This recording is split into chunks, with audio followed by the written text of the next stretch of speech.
Posha bamusudde eddalu lwa musajja. Posha 256 bamusudde eddalu lwa musajja. Kaakati nno ng'omuntu ono amuliko, amutambulirako, amukola bino byonna mukwano gwe.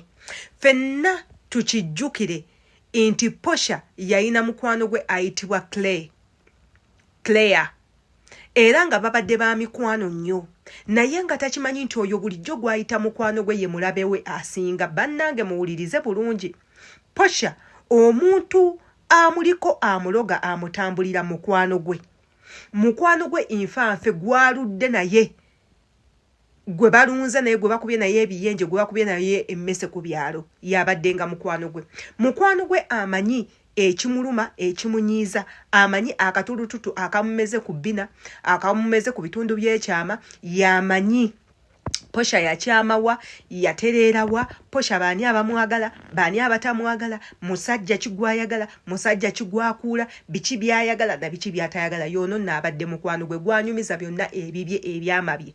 Bwe batepepeya ababiri, bwe bakola ebyabwe ababiri. Kati nnono yavuddeyo n'akiraga lwatu nti Posha yali yamukoowa.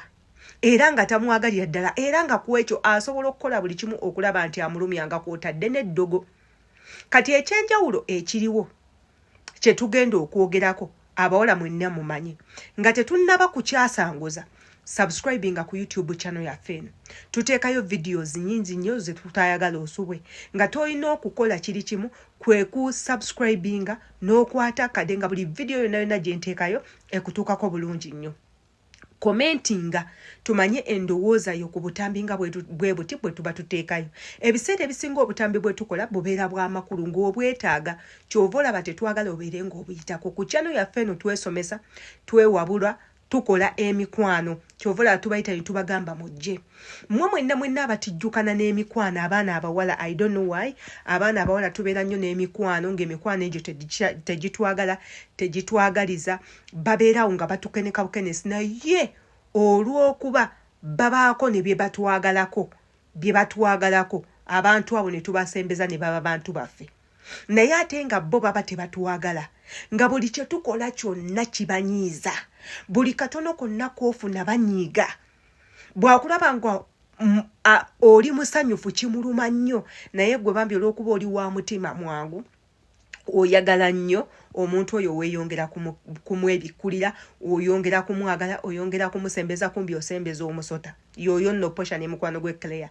Claire ebbanga lino eriyiseeko abadde agambibwa okuba nti ayagala ba wa Posha. Era nga Claire ono yeeyaviirako Posha okwawukana n'omusajja we oluvannyuma Posha okukitegeera nti mukwano gwe abadde yeebaka ne bbaawe. Kati nno wano muwulize nnyo abaana ab'obuwala mulekeraawo okutijja ng'okwata bbaawo omulaga mikwano gyo, buli bbaawo kyakkoledde okitwalira mukwano gwo. Abasajja bano tebategeera.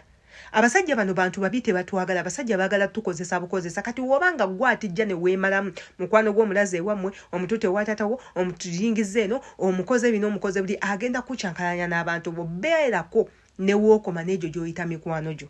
Abasinga ku bo tebakwagala era ojja fundikira ng'oli maziga aga Posha gaalimu. Kaakati munnange Doni Musiya nga bw'omanyi abasajja ayenda ku bakazi babiri bonna ab'emikwano. Omukazi omu akitegeera agamba si kyakusobola genda ng'akwata buli kimu kye yali awadde omukazi, mugulira amasimu agamuggyeko, emmotoka agimuggyeko n'ebintuntu ebirala. Posha mukazi mugezi yeezimbira dda, tabeera mu buzigozigo, yeezimbira dda, amuggyeko ebintu byonna ate abiwadde ani? Abiwadde Claire. Posha mukazi wattu asigala n'ekyo nga kimuluma ku mutima.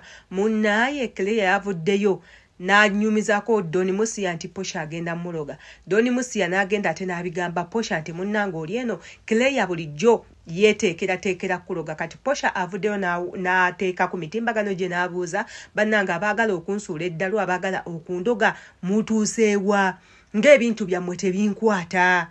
Ne Claire n'addamu n'agamba enze wali wantamadda, wali weebakadda nebba wa mukwano gwange, nze ekyandeetewo okukolako kukwesasuza kale n'owulira ebintu ng'ebyo ng'abaana abawala nti ogenda n'olumya omuntu n'otamanya baani abalumiddwa mu oyo omuntu gw'olumyiza.